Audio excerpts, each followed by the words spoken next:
Short প্রসেসে formula I equal to PTR বা PRT যাই লিখি না কেন, পিআরটি বাই 100, মানে পি মানে আসল, এখানে আসল হচ্ছে 146, আর রেট অফ ইন্টারেস্ট মানে 2.1/2 ভাঙলে পরে 5/2, 5/2 তলায় একটা 100 রয়েছে সেটা লিখে দিই।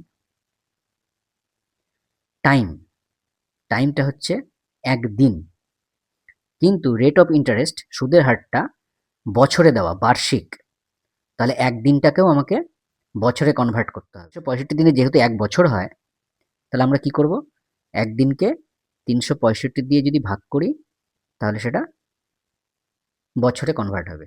তাহলে কি পড়ে থাকলো, উপরে কিছু নেই মানে 1, নিচে 100, এত টাকা।